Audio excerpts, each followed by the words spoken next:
Segunda parte del turismo, nuestra industria en Costa del Sol Televisión. Les agradezco, como no puede ser de otra manera, su fidelidad para con un programa que es decano dentro de la televisión andaluza para abordar temas relacionados con el mundo turístico. Y aquí seguimos, apostando por el sector turístico pese a que tengamos vientos en contra de todo tipo.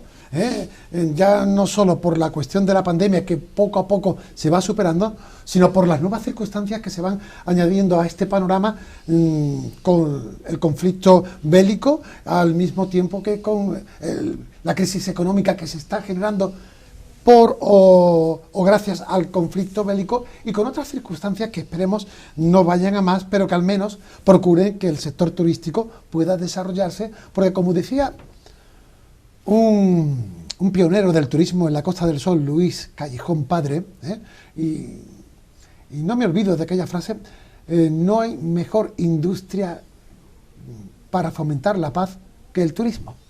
Y me quedo con esta frase porque creo que viene a pelo poderla recordar. Como les recuerdo también que nuestros invitados en nuestro programa de hoy son Antonio Calderón, así como José Miguel Borderas, ambos exdirectores de distintas empresas y establecimientos hoteleros. En la primera parte, les recuerdo, por si ustedes han llegado tarde, hemos hablado de esa opción, de esa oportunidad que la capital de la Costa del Sol, Málaga, tiene de cara a conseguir la nominación para ser sede de la Feria de la Exposición Internacional del 2027, que se presentó ayer en Dubái. Y ahora, en nuestra segunda parte, pues queremos analizar, reflexionar sobre estas circunstancias que están afectando al panorama internacional y, lógicamente, al local, con relación no solo a la guerra, sino también a la crisis económica. De ahí que no sé por dónde plantear estrategias que el sector turístico de la Costa del Sol, por ser el próximo y más cercano a nosotros, puedan sortear ambas incidencias tan negativas para el desarrollo turístico. ¿Cómo podemos mantener nuestra industria turística en tiempos de crisis económica y en tiempos de conflictos bélicos cercanos? Una pregunta. Porque ya no hablo de pandemia, ¿eh? No. Y ya no hablo de pandemia. Pero es que antes lo dice José Miguel. Venga. No, que es muy difícil pronunciarse sobre esto. Es decir, los profesionales del turismo, en este caso, tanto Antonio como yo, pues hablamos desde el punto de vista de los profesionales directivos hoteleros, que es lo que hemos sido nosotros, pues lo que tienen que tener es sus empresas, sus negocios, al día, preparados, porque la demanda está ahí, la demanda existe, y el interés por viajar sigue existiendo más incluso que antes. No nos olvidemos, y lo he comentado un poco al principio al hablar de este reciente viaje que me he hecho yo por el noroeste de España. La mayoría llevamos 2 años sin apenas viajar. Claro. Estamos deseando salir como sea. Ya nos podemos permitir ir por la calle sin mascarilla, solo hay que ponérsela en los interiores, hay una cierta flexibilidad. Y la gente quiere eso, quiere viajar y quiere seguir disfrutando. Claro. Lo único que tenemos que tener previsto nosotros, desde el punto de vista de profesionales del turismo o directivos hoteleros, es nuestros establecimientos preparados para recibirles. Lo que no podemos es que algunos empresarios hayan podido pensar que por aquello que la situación es la que es, pues vamos a recortar por aquí, vamos a recortar por allá y vamos a dar peor servicio. Eso nunca. Es una política errónea. Nosotros tenemos que dar mejor servicio que nunca. Los clientes que vengan aquí tienen que hablar maravillas de nosotros. Este es el objetivo, y esto es lo que tendrían que hacer o fomentar las asociaciones empresariales, que creo sinceramente que es lo que están haciendo. A partir de ahí ya depende de circunstancias ajenas a nosotros que no podemos controlar, y a saber qué puede ocurrir, nadie lo sabemos. Pongámonos en este escenario de incertidumbre que sigue siendo la palabra que parece que se va a mantener en el vocabulario, al menos durante este año. Incertidumbre por cuanto que no sabemos cuánta mayor repercusión puede seguir ocasionando el conflicto bélico, que de momento se centra en una zona muy concreta de Europa, y ojalá que de ahí vaya a menos y no de ahí vaya a más, por tanto, a verlas venir. Y por otra parte, dentro de ese conflicto, está claro que un cliente que ya había tenido cierta consolidación en la Costa del Sol y en España, como es el cliente turístico ruso, ya por H o por B va a dejar de venir. ¿Por qué? Pues porque se le han puesto o se están poniendo fronteras al conflicto. Y eso se llama, pues, Rusia no te quiero ver, como Rusia no nos va a querer ver a nosotros, de momento, mientras que esté Putin como cabeza visible. De ahí tengamos, por tanto, una punta negativa. Pero luego, además, el tema económico. ¿Cómo podemos hacer sostenible una empresa turística competitiva, abierta, si además el encarecimiento de las materias primas y de todo, los productos están teniendo pues unos niveles que yo no sé hasta qué punto van a ser posibles mantener, ¿no? Entonces, ¿cuáles serían los resortes para flotar ante un panorama tan negativo, Antonio? Es que es muy difícil, tendría que ser adivino, te digo, porque no, es muy difícil. Una bola, porque es que la historia está ahí. Primero, en España, o por lo menos en el sector turístico, siempre han apostado y han defendido y han creado, no sé si José Miguel está de acuerdo conmigo, son las empresas las que han creado el producto, las que han invertido, muy poca ayuda por parte de ningún gobierno históricamente hablando y actualmente hablando, pero es que además a todo esto hay que agregarle la incertidumbre del paro que va a haber por falta de puestos de trabajo. Me imagino que si la guerra se prolonga convencionalmente, pues se derivará hacia otros sectores más importantes quizá que el turismo, porque el turismo es una empresa muy débil, claro, muy trágica. Recuerdo hace unos años un volcán en Islandia que nos fastidió pues dos meses bueno, era en abril y mayo, pero nos fastidió 2 meses, ¿no? Es una preocupación tremenda. Yo creo que el turismo, ojalá ocurra lo que decía Luis Callejón, ¿no? Que fomente la paz, que realmente lo es, pero yo creo que en este caso dependemos de muchos factores externos de los que no tenemos control ninguno. Los empresarios no lo tienen y los políticos creo que tampoco. Los políticos no creo que estén a la altura de las circunstancias y no sé, no podemos, tenemos que rezar o tenemos que tratar de que esto no se amplíe, que se quede ahí, que se dialogue y que en poco tiempo se resuelva, aunque Ucrania va a salir muy perjudicada, pero y que en poco tiempo se resuelva, porque llevarlo en el tiempo pues será lo que he dicho antes. Entiendo, yo no soy economista, pero el petróleo por las nubes, los vuelos que costará más dinero, normal, habrá menos puestos de trabajo, habrá falta de probablemente alimentación, sectores donde no puedas tener el sector servicios se va a ver perjudicado, claro. Es que no es solamente turismo, es que es proveedores, es una serie de mano de obra, de profesionales y de industria que dependen de una tranquilidad y una paz y una normalidad que te invite a salir, porque un inglés puede tener muchas ganas de salir, pero los ingleses son los primeros y los americanos son los primeros en seguir la orden de sus gobernantes. Fijaros que hay 3 factores que son fundamentales para la vida misma y lógicamente para el turismo. El factor seguridad, un conflicto vital, un conflicto bélico. El factor económico, una crisis generada o no por la cuestión bélica o por la cuestión de la pandemia. Y un factor de salud, la pandemia. Claro. Es que todavía no terminamos la pandemia. Claro. No sabemos si habrá una séptima, ¿no? No tenemos ni idea. No tenemos ni idea. Yo la verdad es que me cuesta trabajo diagnosticar una potencial posesión de cómo, pero de claro, cómo va a entrar. Antonio y José Miguel, lo que tú decías, la gente necesita descansar, la gente necesita olvidar, la gente más que nunca, por salud, necesita cambiar de aires. No, y fíjate una cosa, los propios rusos, ciudadanos rusos, también necesitan eso mismo, claro, quizás incluso más que claro. nosotros. Entonces, a ver, Putin, una de dos, o conseguirá sus objetivos, que es lo más probable quizás, o el propio pueblo ruso se lo va a impedir.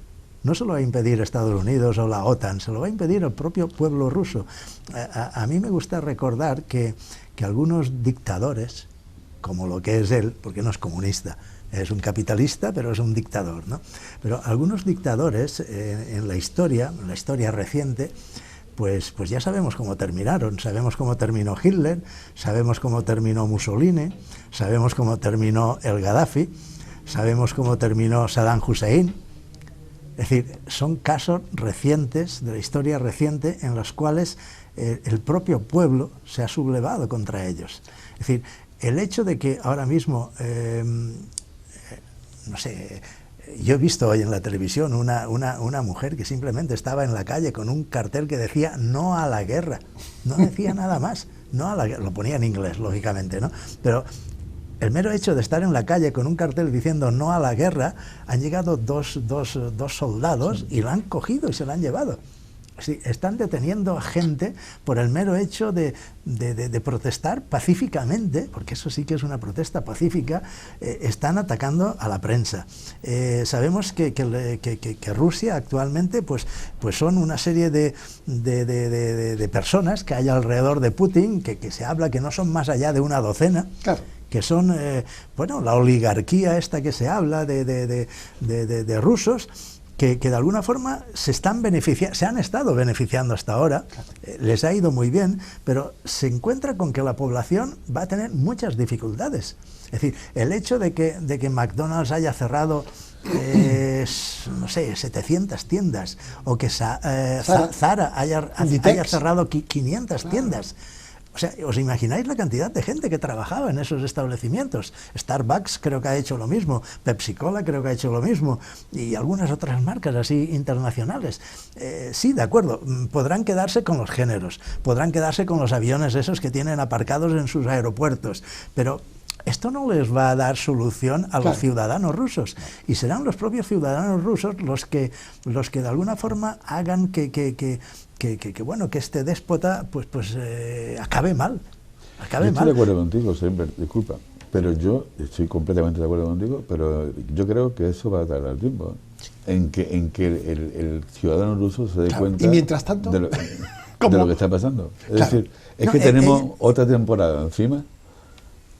Ellos van a conquistar Ucrania, creo que esto es inevitable. Ellos van a apoderarse de Ucrania, aunque lógicamente pues habrá allí una especie de guerra de guerrillas.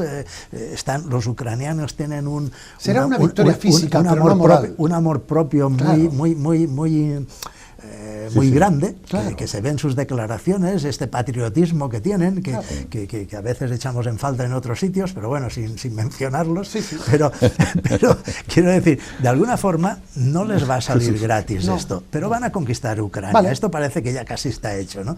Pero a partir de ahí, el tema este de boicot internacional a Rusia, esto les va a causar un daño inmenso, seguramente, internamente. Y esto es lo que hará que de alguna forma, pues yo qué sé, la gente se levante contra esto.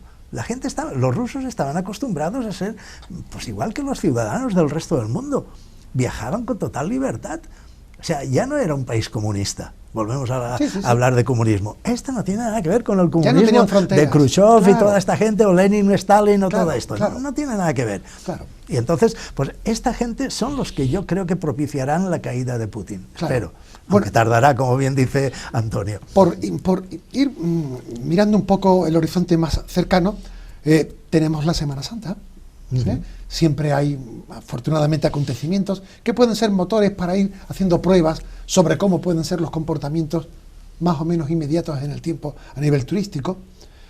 Y luego está el turismo nacional, como salvavidas, que ya lo fue en la pandemia y que a lo mejor se puede convertir también.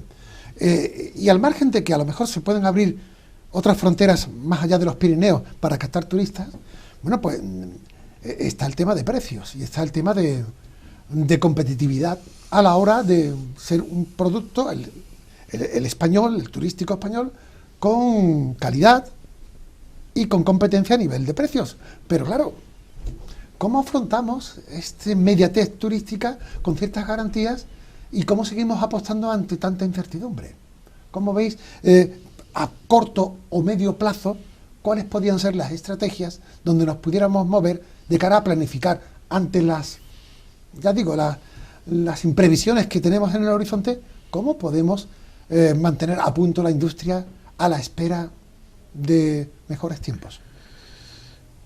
Pues antes también lo he dicho José Miguel, tenemos que estar preparados, tenemos que hacer grandes esfuerzos, lógicamente, para mantener hoteles abiertos, la infraestructura que tenemos con respecto al turismo funcionando, intentando a un costo que se pueda soportar. Sí, pero ¿creéis que, por ejemplo, las administraciones están siendo sensibles y consecuentes con el riesgo y con el horizonte que tienen las empresas turísticas a la hora de mantener la industria?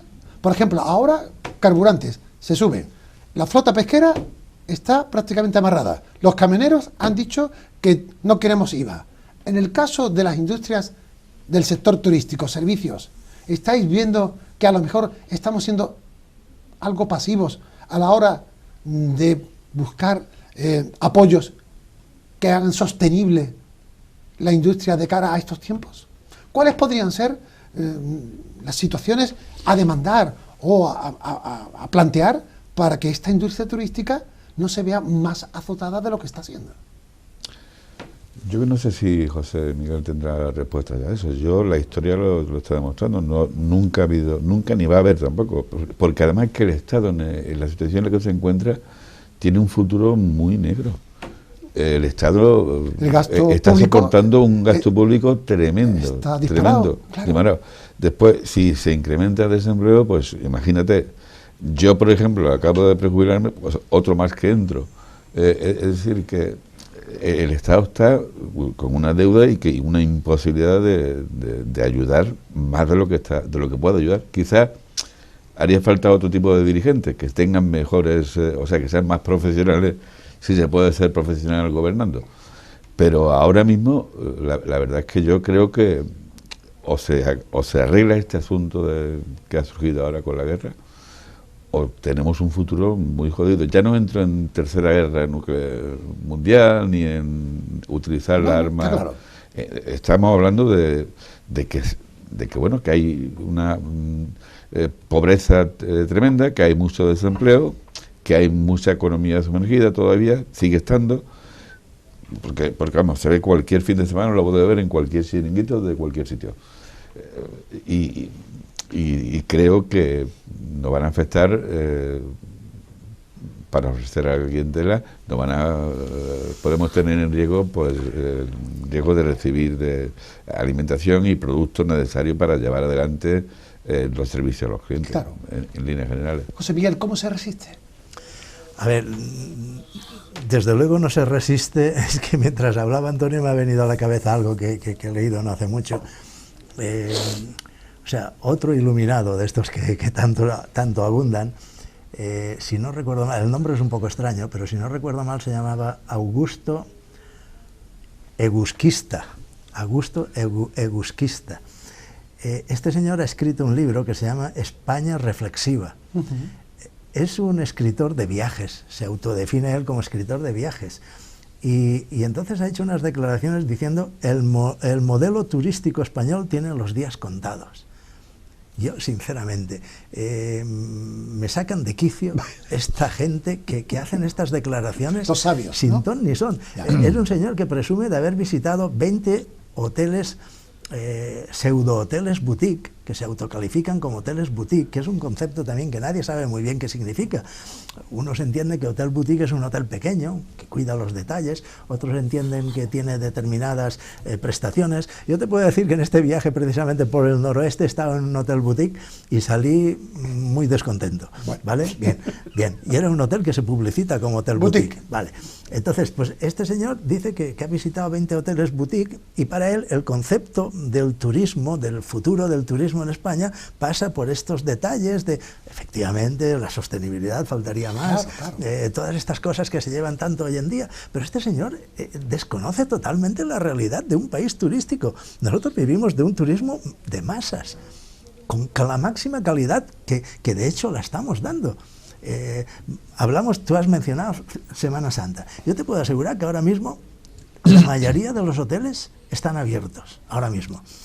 Hablo de Torremolinos, Benalmádena, que es la zona que más conozco. Sí, sí. La mayoría de los hoteles están abiertos. La mayoría de los hoteles tienen ocupaciones muy buenas. No óptimas, pero muy buenas. Las previsiones son excelentes. Si tú ahora intentas reservar para Semana Santa, vas a tener ya dificultades. Los precios son más o menos en el nivel que estaban en el 2019. ¿Vale? No han subido, tampoco han bajado. Y hablamos del Estado y hablamos de si le dan la relevancia o la importancia que tiene el turismo. Evidentemente que no. Pero no nos olvidemos de una cosa. Los grandes empresarios hoteleros de este país, como la familia Riu, por ejemplo, entre otros, Meliá, han declarado que han ganado dinero durante el año 2020. O sea, 2021. Sí. El 2020 fue un año catastrófico para todo el mundo, pero sin embargo el 2021 ya han tenido beneficios. No lo que pudieran tener el 2018, 2019, pero han tenido beneficios. Han flotado. Es decir, claro, los hoteles han ganado dinero, porque ha funcionado el turismo, primero el turismo nacional, que sabemos que el verano pasado fue turismo nacional, hasta que llegó el mes de septiembre y llegaron los ingleses, sobre todo, en el caso de Costa del Sol. Hablamos de turismo ruso. Evidentemente, Costa del Sol no es un destino preferente de los rusos, aunque había varios vuelos de Aeroflot semanales, pero no es un turismo, digamos, a lo mejor representa, no sé, un 2, un 3% del turismo de la Costa del Sol. Sí. Sin embargo, sí que afecta más directamente a Costa Blanca y sobre todo a Cataluña. Sí. Cataluña, Barcelona, Salou, todo esto, Costa Brava, el turismo ruso tiene una relevancia muy importante y estos destinos van a tener que buscar alternativas y lo van a sufrir. Lo va a sufrir muy directamente Turquía, donde llegaban todos los años 8 o 9 millones de turistas rusos, claro, que no van a ir este año porque no pueden volar, porque Turquía sí que pertenece a la Alianza Atlántica. Claro. Y entonces no van a poder volar a Turquía mientras siga esta situación. Entonces, ¿qué quiere decir? Los hoteles están abiertos, la ocupación es buena, las previsiones son buenas. ¿Qué es lo único negativo que hay? Que la gasolina aquí sube. Sí, la gasolina sube, de acuerdo. Pero y que la guerra no sabemos. Pero escucha, ten en cuenta que los portugueses todavía siguen viniendo a Huelva a repostar, sí, porque todavía sigue siendo más barata que en Portugal. Aunque nosotros vamos a Gibraltar. Bien, vale, pero hablamos de países, ¿no? Sí. Quiero decir, no somos el país más caro de Europa, aunque lo es en el tema de gasolina y tal, en el tema de los transportes, pero también nos tenemos que mentalizar en que probablemente, como decía no sé quién, si el barril de petróleo está ahora mismo a 101 euros, que es una barbaridad, porque no hace mucho estaba a 30, está a 101 euros, y hay quien pronostica que puede llegar a 200. Sí. 200. Pero, perdona, ¿no estaban 138 años? Da igual. El barril de Brent. Es posible. Está disparado. 101, 138. Sí, pero es que hace... Bueno, pero que dentro de poco probablemente llegue a 200. Sí, y habrá que asumirlo. Claro. Y habrá que aceptar que eso sea. Si encima pues se dictamina no utilizar el gas poco a poco en Europa, Estados Unidos ya ha dicho que no quiere saber nada ni del gas, ni del petróleo de Rusia, ni nada de esto. A ver, ni el gas ni el petróleo se puede comer. Los ciudadanos rusos llegará un momento en que van a tener un problema serio. Claro. Que esto puede generar una revolución en el país. Y máxime cuando... es lo que sinceramente creo que va a ocurrir. Máxime cuando el granero del mundo era Ucrania. Sí, aparte. Esa es otra. Con lo que conlleva a la ganadería y todo el sector agroalimentario, por llamarlo así. Sí, pero de una manera muy importante. El trigo y el maíz, por lo visto, era una de sus grandes fuentes de ingresos. Totalmente. Que yo lo desconocía, yo pensaba que era Estados Unidos o Argentina o no sé. Bueno, la pregunta del millón. De cara a este año, en base a las circunstancias que tenemos, ¿podemos modular para ser lo más competitivo posible ante las circunstancias que se nos están dando? ¿Bajamos precios? ¿No se pueden? No se puede, vamos, tenemos unos precios ahora mismo en este mes de marzo, con algunos colegas que he hablado, están en 45 euros. ¿Apostamos 50... por el turismo europeo cuando la cosa está como está? El turismo nacional, bueno, pues esa es la garantía y el único, digamos, factor solvente que nos puede dar cierta seguridad. Pero ¿Cómo maniobramos? Muy corta. El turismo nacional va a funcionar, si acaso, algo más de lo habitual, de 70 o 60 días o 60 días. Claro. No es un turismo que pueda cubrirte. Pero, no sé, mira, esta mañana acabo de ver al lado en el Benalmádena de La Palas, un autobús de holandeses que hacen viajes 15 días. Recorren toda la costa española y se quedan, los últimos 6 días se quedan aquí en Málaga. Antes los tenía yo y cuando yo me fui, pues contactaron en el Benalmádena de La Palas. Y estos tienen 6 autobuses en los peores meses del año. Qué bueno. Como estos, creo que hay otro más. Yo es que, bueno, estos los conocí en una feria, pero en fin, quiero decirte que hay ese mercado que también se puede coger para los meses de invierno, ¿no? Y que son gente muy fieles y gente que están por encima de los 40, 45 años, un turismo muy concreto, claro, pero que está ahí. Poco más podemos contar si tenemos que depender de otros factores importantes, como es el tema de los precios de los barriles, la seguridad en cuanto a portuaria, aviones. No sé, sinceramente no me veo capacitado para sí. animar. Sí, y eso que estamos curtidos, porque Sí, si ha habido, pero es que si ha habido sectores con muchas crisis, ha sido el turístico, y en la Costa del Sol hemos librado batallas y hemos ganado guerras, hasta ahora todas, pero con este amigo es que no se sabe. No sabemos todavía. Yo me por acuerdo dónde... cuando lo de Túnez nos vino, fue una desgracia para ellos, sí, pero para nosotros fue un año extraordinario. Con Turquía, cuando ha habido problemas, pues también nos ha venido muy bien. Pero es que este tipo de problemas que no podemos controlar, que no está en nuestras manos, es que ni en nuestro gobierno, ni siquiera está en Europa, es mucho más amplio y que afecta a todos los niveles, al energético, empleo, seguridad, todo. Yo, no sé, por buscar eufemismos y metáforas, yo emplearía la conducta de los entrenadores de fútbol, ¿no? Cuando le preguntan por cómo va a ser la liga en su equipo, ¿no? o el futuro, ¿no? En la competición. Minuto partido a partido. O fútbol es fútbol, como decía Bosco. Exacto, porque evidentemente hoy hasta planificar no se puede. Imposible. Imposible. No, pero a ver, vamos a tener turismo nacional, evidentemente, y bienvenido sea. Generalmente, más en los meses típicos de las vacaciones de aquí, que son, pues eso, julio, agosto, un poco de septiembre, ¿no? Pero lo importante es que el turismo extranjero, internacional, ha vuelto. Han vuelto los escandinavos, han vuelto los holandeses y los belgas, han vuelto, por supuesto, los ingleses y los alemanes. Por necesidad. Sí, está en el aire un poco qué puede pasar con el turismo americano y canadiense, que no es tan significativo, aunque es muy importante, pero manteniendo estos mercados que estamos hablando, que para ellos desplazarse a la península ibérica es alejarse, no es acercarse al conflicto, es alejarse del conflicto y poder descansar o irse a Canarias también, ¿no? Pero quiero decir, de alguna forma... la geografía juega a nuestro favor. Exacto, juega a nuestro favor, siempre que el conflicto se mantenga... Se concentre donde está.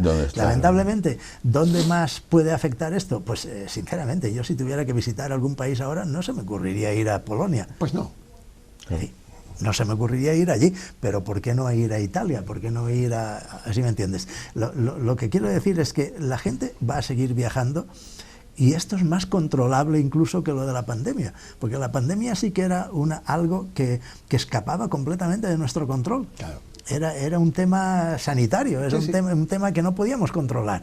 Esto, bueno, por lo pronto se están reuniendo, están hablando. Cuando Putin considere que ha conseguido lo que él busca, que es el control de Ucrania, pues probablemente se parará el tema, lo van a sufrir los ciudadanos ucranianos, lo va a sufrir el presidente, que a última hora me imagino que escapará del país cuando no tenga más remedio, en un alarde de patriotismo. Este hombre pues está intentando mantener la moral de su gente, pero llegará un momento que o escapará o lo rescatarán, sí, porque sí. Antes de que lo fusilen, ¿no? Pero cuando Putin haya conseguido el control de Ucrania, se va a quedar con eso, que es lo que pretende, y a partir de ahí seguirá todo normal, seguirá el tema de las negociaciones y todo lo que actualmente, digamos, no ya es un boicot, es simplemente, pues vamos a prescindir de todo lo ruso, pues poco a poco, pasado un tiempo, un año, 2 años, 3 años, se irá volviendo a abrir. Vamos a ajustar el mapa. Y Zara y McDonald's volverán a Rusia y se normalizará una situación que al fin y al cabo es la que existía hace unos cuantos años, claro. Porque Ucrania, Moldavia y todos estos países bálticos pertenecían a la Unión de Repúblicas Socialistas Soviéticas. Como nos están viendo ucranianos, yo no quiero dejarle el mal sabor de nuestra percepción futura. Ojalá que aquí se acabe la historia y Ucrania siga siendo Ucrania y Rusia siga estando en su sitio. Lo digo porque en nuestro ánimo nunca puede estar que alguien pues machaque a otro, ¿no? Por llamarlo así. En absoluto, ¿no? Pero una cosa es esto, machacar, como tú has dicho, otra cosa es ejercer un control sobre algo que Putin considera que pertenece a Rusia, claro. Y que lo quiere recuperar, como recuperó lo de Crimea o lo que sea. Y él juega con la ambigüedad también de la organización esta del Atlántico Norte, con la ambigüedad de los americanos, que han venido muy a menos, que todo hay que reconocerlo. La salida vergonzosa que hicieron los americanos de Afganistán, de alguna forma le han dado pistas a Rusia de cuál iba a ser su comportamiento. Tiene Estados Unidos ahora mismo un presidente que es poco resolutivo, lamentablemente, y bueno, él juega con todas estas ventajas. ¿Qué es lo único que puede derrotar a Putin, en mi opinión? La sublevación de los propios rusos. Claro. Yo me voy a quedar con una frase que a lo mejor inspira cierto optimismo. ¿Cuál? Las cosas no son como empiezan. Son como terminan, ¿no? Las cosas son como terminan. Vamos a ver si terminan mejor de cómo han empezado. Y eso será para bien de la humanidad y para bien de todo lo que se genera en torno al bien común. Turismo, economía, progreso, calidad de vida, sostenibilidad. Ojalá que todo sea mejor en su final que no que como han empezado las cosas. Y ahí no podemos ir más allá. A eso sí, seguir alentando al sector turístico a que no levante el pie, a que resista, porque sigue siendo el motor económico de este país, y lo importante es que los turistas tengan las condiciones y las empresas turísticas de desarrollar la actividad y la calidad de vida que comporta el turismo. Y los dejamos hasta la próxima semana. Antonio Calderón, ha sido un placer contar con tu... Estoy encantado, me he aprendido muchísimo y me he dado cuenta que tengo que aprender más todavía. Bueno, aquí continuamente aprendemos, sobre todo también con José Miguel, que con él también todos aprendemos afortunadamente, y así está la situación. Un placer, hasta la próxima ocasión. Muchísimas y a ustedes, gracias. Lo mismo, nos veremos la semana que viene y ojalá que esa apuesta de futuro que ha hecho la capital malagueña sobre su candidatura para ser sede de la exposición internacional sea una realidad como estímulo, como entusiasmo de cara a unos mejores tiempos, especialmente para el año a partir del 23 y así hasta el 27. Muy buenas noches y hasta la próxima ocasión.